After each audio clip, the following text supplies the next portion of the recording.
And it's all yours, Superintendent Kamick?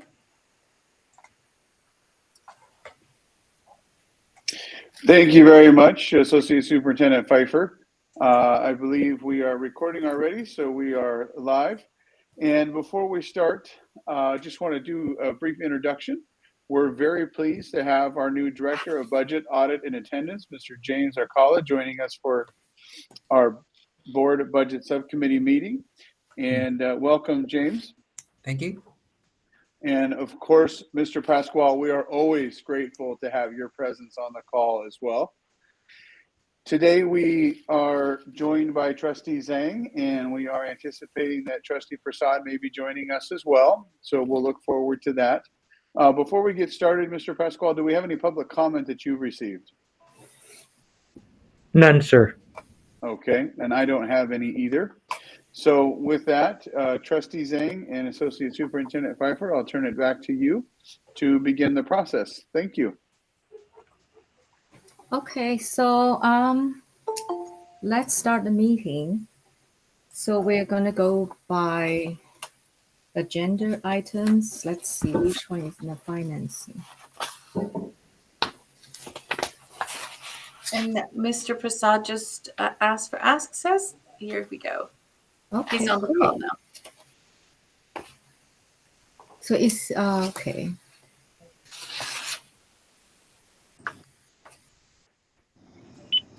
There he is. Hi. Hello, Mr. Prasad. Hi. Are Sorry, you in the airport? No. I'm driving, so I'm stuck in traffic for now. So. Okay. All right. So yeah, let's go look at what about 10.1? Is this approve a position of assistant director of extended learning? This one is covered by ELOG. Yes, that is correct, Trustee Zhang. This is a categorical fund. And so the expenditures would not be coming out of the general fund. It is covered by ELOG, and it also captures two things. One main focus will be our ELOP program and the extension of the after school and before school programs under the new state extended learning opportunity program. And as the trustees will recall, we recently approved a position for an MTSS coordinator to help respond to our identified disproportionality within Fremont Unified School District. That position is one that we have not been able to fill despite many recruitment efforts. And we believe that combining these two roles and creating an assistant director position will help accomplish both of those outcomes, and it remains categorically funded. Okay, so this one is categorically funded, but is this a position which has time limit? Because it's an ELOG funded. So this is a position that may be temporary because it does have some funding associated with it that does have a time structure around it. However, we do anticipate that there is a possibility the state will make the extended learning opportunity program dollars ongoing dollars, which if that's the case, it may help us to support that need. Okay, thank you. Now let's look at the 10.2, approve study trips. And can you explain to us where does this fund come from? Yes, I can. And I'm sure that our support staff on the call will help if I misquote or misrepresent anything. But for each of our schools, they're looking at local funding, whether it's through fundraising, through ASB funds, or in the example of Kennedy, they are using Title I and gifts and donations funds. And for school accounting purposes, generally gifts and donations is what is often referred to as the 905 account. And that is the technical name for the category where if you are receiving a gift or a donation from a community, from an agency, you might house those funds in that account and use them for this type of a purpose later in your year. Okay, thank you. So Now let's look at 11.1. Authorize staff to enter into agreement with Underwood and Rosenblum to provide a topographic survey service for 5 elementary school. And this one is an initial survey for an extensive project. So I would like to know, I mean, on the recommended action, the group 1, and then can you tell us the group 1 versus group 2, and where can we find more information on this? And also, I mean, yeah. Yeah, so I'll ask Associate Superintendent Pfeiffer to contribute to this response, but ultimately Group 1 is the next set of projects that have already been pre-approved by the board in terms of the identified school sites. And this is where we would go with our next sale of bond dollars. And in terms of the other groups, I believe those are identified projects without a funding source to date. Nancy, is there other information that you may be able to share on those? Yes, absolutely. So we have the listed projects that are considered School 1 projects, and then we have the group number 2. These schools are Ardenwood, Briar, Warwick, Cabrillo, Glenmore, and these are modernization projects. These projects, we have not assigned an architect firm yet. We have not begun the process of working on those particular projects. Right now, our focus has been Group 1 schools. Okay. So then group 2, do we have any funding left in Measure E to support those? My understanding is that there is funding set aside for those projects. That's the last set of projects that we have with funding. After that, we don't have any funding for them. Okay. So group 1, we're going to start now. And usually a program would last for what, 4 years from now till finish? Something. Well, it depends on the size of the project. These are supposed to be smaller projects. The funding that we don't have is for Group 3 schools.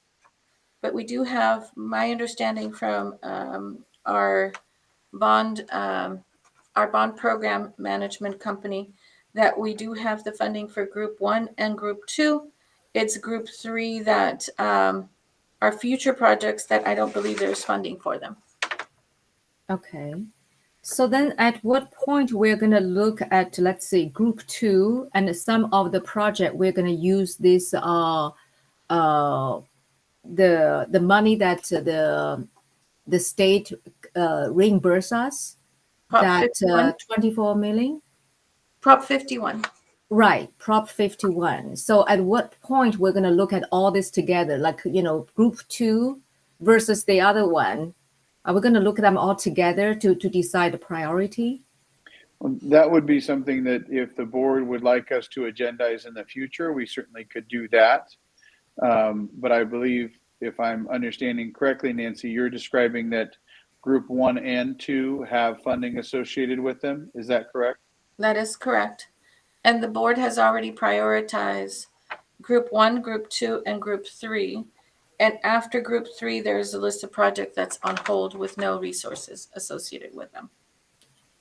Okay, so then with this Proposition 51, and so then we are going to look at other project, which I think the staff has already provided some kind of a suggestion.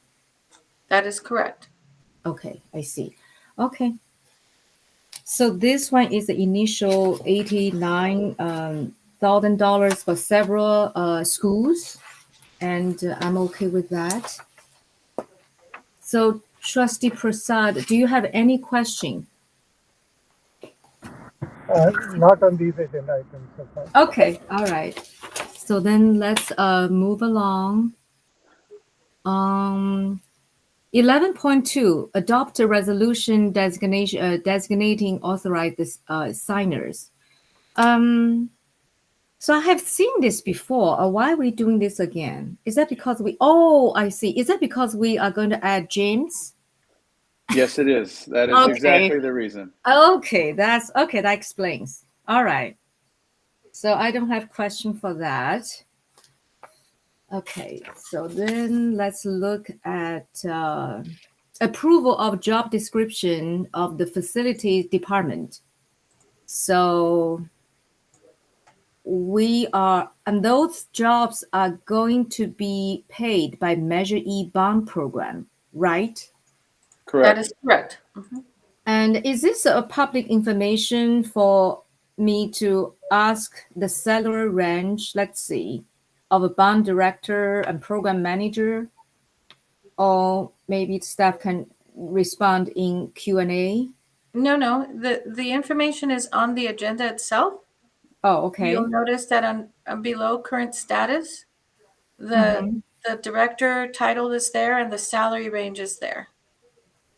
Okay. So can you tell me the salary range of a bond director? I mean, I don't know, like 31B. What is the range? Yes, So so Trustee Zhang, apologies, Nancy. Trustee Zhang, you may be looking at a copy of the agenda from prior to publication. The posted agenda lists that range as $142,628 Okay. as the lowest step, up to $194,127 as the highest step.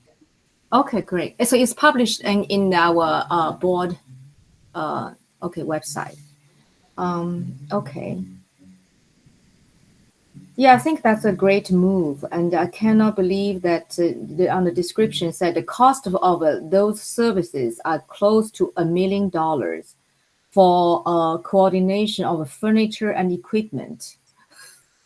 And that's very costly, you know, for coordination of furniture and equipment during construction. Yes, we're hopeful to bring these positions in-house because we think it will be a better use of our bond dollars in terms of the most efficient use. We want as much money as we can to go to the facilities and to the construction, and we're hoping that we can bring internal staff in to oversee the work that's been currently contracted out. Yep. Okay. So let's see. Now we are looking at human resource and collective bargaining on the 12 under the 12.1 and 12.2. Are these standard? Yes, Routine. these would include standard personnel actions. Okay. And let's look at 12.4. MOU between FUSD and CSEA regarding contractual required bargaining of a change in law. Is this something to do with budget?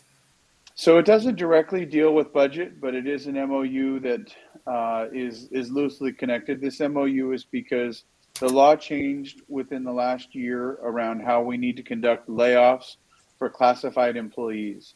As a quick refresher, it used to be that classified employees received a 60-day notice before their position was eliminated. And the laws changed at the state level to allow for classified employees to have the same due process rights and rights for reducing positions that's provided to certificated staff, meaning that they need to be provided notice by March 15th and no longer a 60-day notice. Because of that change, and this connects to our next agenda item as well, the current contract language we have in place with CSEA is related to the old legal parameters. So between the two parties, we have to mutually agree to put those on hold so that we can follow the new language. And that is why we have that MOU coming forward. And then you'll see at 12.5, we have a resolution to decrease some classified positions within Fremont Unified. Okay, yes. Thank you for the explanation. So let's move to 15.2, which is approve the staff recommended textbook adoption for grades 6 to 8, history, social studies. And this one we have discussed in the previous board meeting, and help us to understand we're using the ELOG Fund. I cannot remember, but I know we're going to use the ELOG Fund to buy the textbook because we want to use this money so that we can free the regular fund for some other things. Yes. So we talked in one of our recent board meetings about our progress report for our ELOG expenditures. And I don't want to say we weren't as far along as we would have hoped, but we built an expenditure plan. Not all of those expenditures happened in the way that we thought they might. And with the dollars that we still have remaining, we made a recommendation that we utilize the ELOG dollars, some of them, not all of them, to purchase these materials. The purchase of the adoption materials is permissible. And the reason staff is recommending that is because it allows us to use a fund that is limited in time duration and restricted for a purchase that will give us a return on our investment for many years to come. And so that's why we try and use a restricted fund in that capacity when we can. And that's why we would recommend using the ELOG dollars for this. Okay. I'm surprised that the ELOG Fund can be permitted to use for buy textbook, but I thought it's only related to like COVID related. No, ELOG funds have a pretty broad use. They're very broad, as a matter of fact, in my opinion. And so it can be used for computers, for textbooks, for instructional materials, for staffing, for program development, for additional hours. It has a very broad use in terms of what we're authorized to use it for. Okay, all right. Now, one maybe a side note on this topic, and I don't know if we have any type of accounting of that. Is that, well, we did a good job of recharacterizing some of our personnel costs and some of these costs that would have typically come out of general funds to come out of ELOG and other restricted dollars, and that has given a boost to our reserves. So is there some accounting of exactly how much of those recharacterization was done, and that gave us opportunistic increase in our overall reserve dollars? Yes, Trustee Prasad, I don't know if we have the information with us in today's meeting, but as you're describing, the influx of state and federal dollars did have an impact on our reserves to the positive. And then as you've also highlighted, those same funds on the ESSER side, for example, and the ELOG side were helpful in providing additional sections to school districts or to schools, and also helped us with the implementation of our elementary virtual academy. Correct, yes. So virtual academy was special, but I think we did recharacterize some of our administrative staff dollars and others. So not today, but it'll be good for us and as well as for the public to know how we were able to spend the money that have a time limit and sort of restrictions on where to spend in order to boost our bottom line. So that visibility should be there for the public as well. Yes, we'll work with our team in the business office to help gather those notations. Thank you.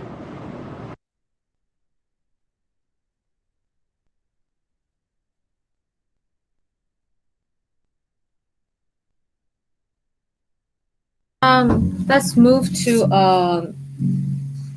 15.3.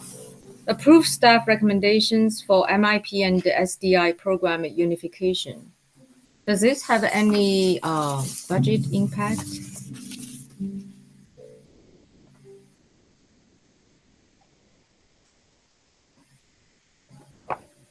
We cannot hear you. My apologies, I was on mute. There will be some fiscal impact, but most of which we have already accounted for in our budgeting. And that is because we don't anticipate increasing the number of teachers based on the move if a decision is made to unify the programs. And that would really be our biggest impact fiscally. There could be some other fiscal impacts related to library books, materials, supplies, but we have also already budgeted for the opening of the Bringhurst campus. So that helps to incorporate the expenses if a decision is made to unify any of the programs at Bringhurst. And really, when we talk about the costs associated, we're talking about curriculum, instructional materials, and staffing, and we don't expect those things to change significantly. Associate Superintendent Pfeiffer, are there other cost implications related to the potential unification of the programs that I may not be considering in this discussion? No, what we did consider, the primary note about this is that the money is going to follow the children, right? So materials and supplies that are needed for those children, the allocation that would have gone to their current school, then will be allocated to their new location. So the materials they need, the textbooks they need, the teachers will also be moving with the students. So the resources, both financial and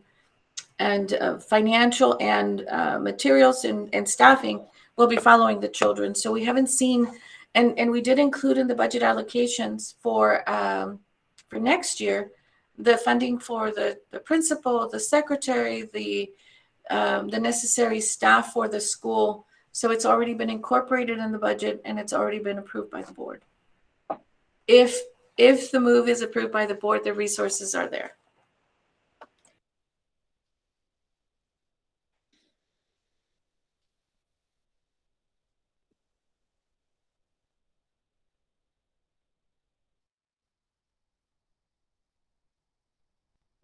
Now, one question on this topic. So today, for the two sites that we have, um, seeing some of the public comments that we are getting, the library material is much richer at Azaveda compared to the Grimmer, right? So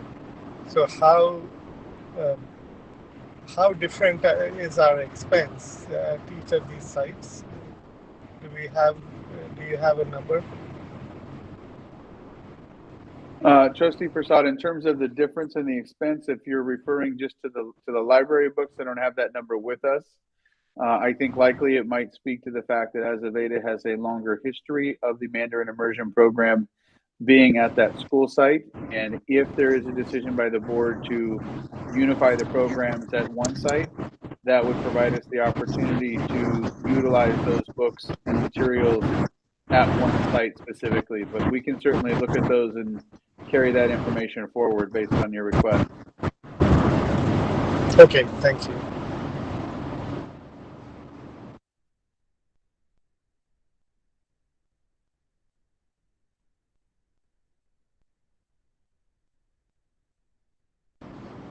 We can't hear you, Trustee Zhang. Okay, so 15.4, supplement to the annual update to the 2021-22 LCAP. Is this one is information only. This one has, this one is going to give us a mid-year expenditure. So we don't have that yet. So this one has no, this one just a budget update, expenditure update. Yes, this is just a reporting requirement under the LCAP. The board does not need to take action. They only need to receive this report, and it is a required element of the LCAP process. Correct. This is additional request, right? Before it's annual, and now it's become twice a year. The supplemental to the annual update is a new requirement that asks school district to complete a mid-year expenditure and action update. I see. Yes, and I don't recall off the top of my head. Perhaps Nancy or James might recall when this new requirement came forward, but it is a new additional requirement. Yeah, it's actually just for this fiscal year. It's a brand new requirement. You're right, Trustee Zhang. In the past, it's only been one annual update for the LCAP. So you guys recall, in the past, it's always been once. But it's a unique year where we're going to have this mid-year update. And so for right now, we understand it's only for this fiscal year 21-22 where we're going to have this mid-year update on the LCAP. I see. Okay. Thanks. Mm-hmm. Now let's look at 15.5. Authorize staff to amend the agreement with Cal Pacific General Contractor for construction service for the modernization of a Recharacterization Early Learning Center project. So this is another, I see, is another amendment of $505,000.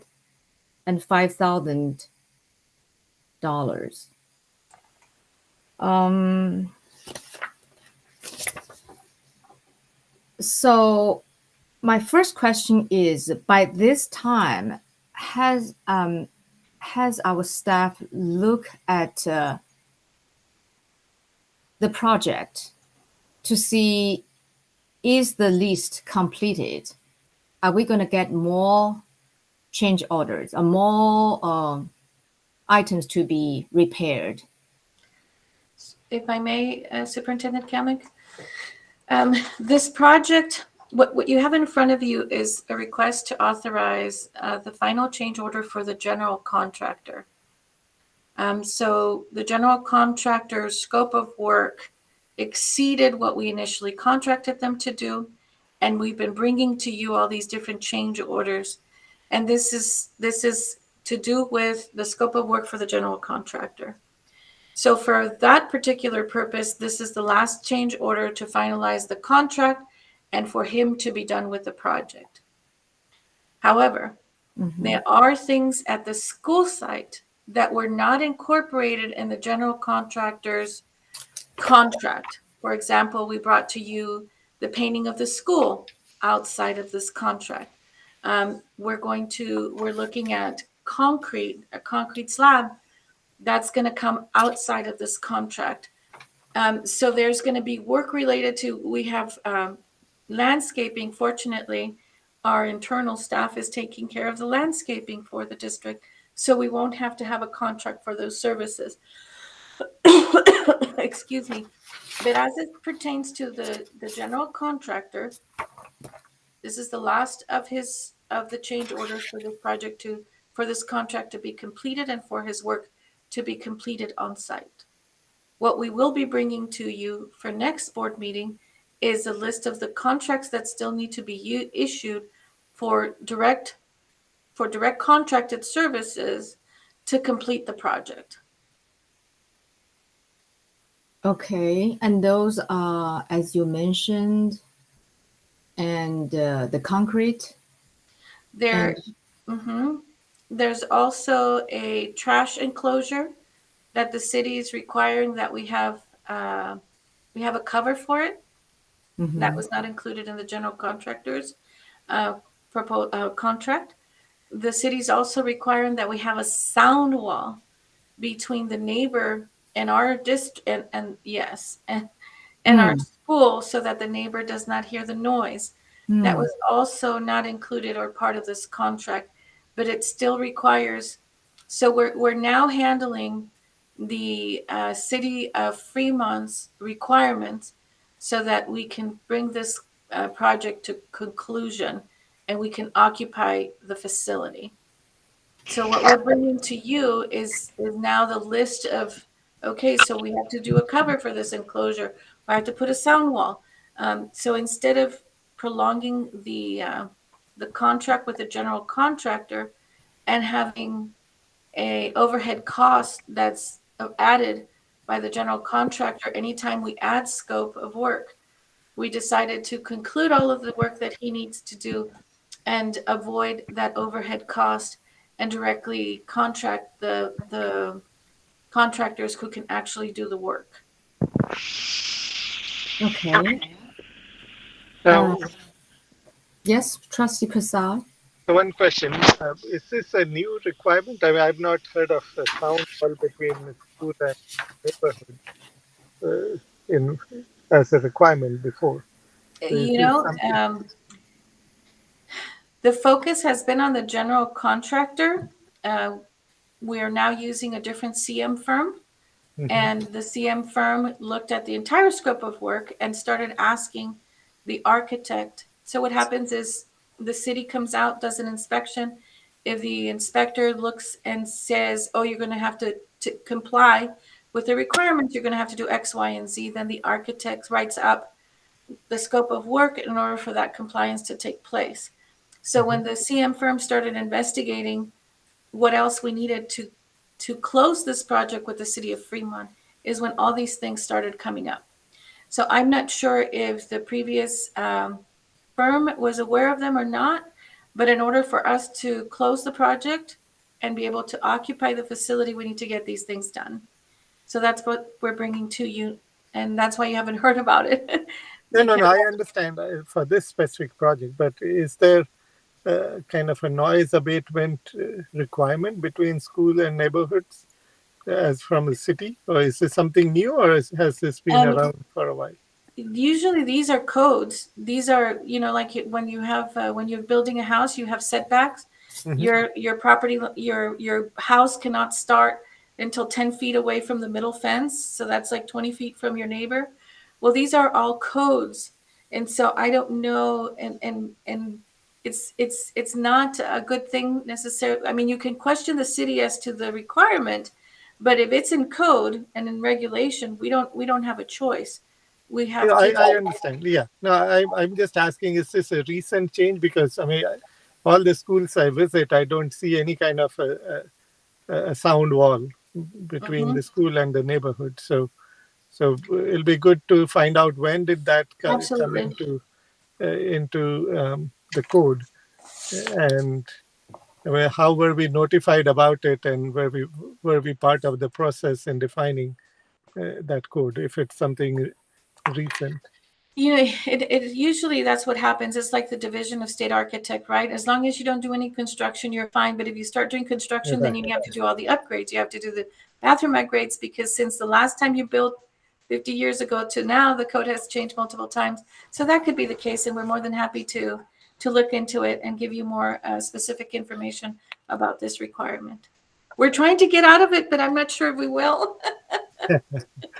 Well, I mean, if it is code, it has to be done, right? So I'm not objecting to that. It says, with all Centerville and Hopkins, so all these new construction, did we actually end up building any sound walls anywhere? So it'll be good to get a global picture. And Well, I think it may be because of the proximity. If you notice that when you get to that school on the left-hand side, our wall is right next to the neighbor. So the proximity of the school, while our other schools have more space between our buildings and those homes, this one is so packed in the middle. We have neighbors in the back and on both sides.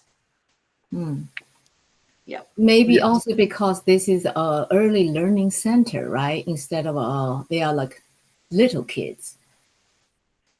Is that Right. could be? Okay. Anyway, let's get some more detail. I mean, I would think Bringhurst would fall in the same category of being right next to the buildings. But okay. Yeah. So I suppose my ask is there. So let's get that information. Thanks. Absolutely. Okay, so but I still have those questions on the cost of complete summary bottom, that's on the Riggs Grangler Early Learning Center. So I'm looking at this one in this one, and I know that the staff is asking for $500,000, but then I look at the C construction. So this request is 544,780. But then if you look at available balance at the last column, so the number doesn't make sense. What is it? The available balance to finish, why it's 4 million?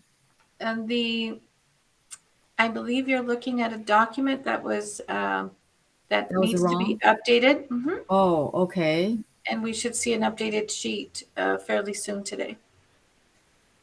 Okay. So my question is, because some column you still have available balance, can we use this even though they're not much, like 70, 37,000 or something? We're gonna use all this leftover to pay for the request of 500. Can we do that? And that would be our recommendation. Again, this report is an incorrect report. Mm, The the I'm number not is sure. totally wrong. Yes, I'm not sure how reliable that information is. It's not included on the agenda that was posted, but we will be providing it, the updated one. Okay. All right. So can you explain to me the total? What about this? Is that relevant or not? Total remaining as well, okay. I guess this is not relevant either. The date is 2021. On the last, I think, comment, there's different contractors. Cal Pacific, CPM. Yes, this is not relevant to this particular item, and I apologize for that. Yeah, because I really want to see what is the total budget. Yes, and we will be And providing that. okay, all right. So I guess that's it for today. So James, that's our meeting. Yes.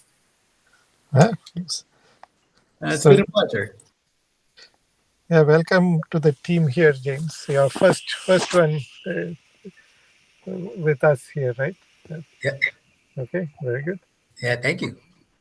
We'll see everyone on Wednesday tomorrow. Yes, thank you. See Thank on there. you. Thank Bye you. bye. Bye.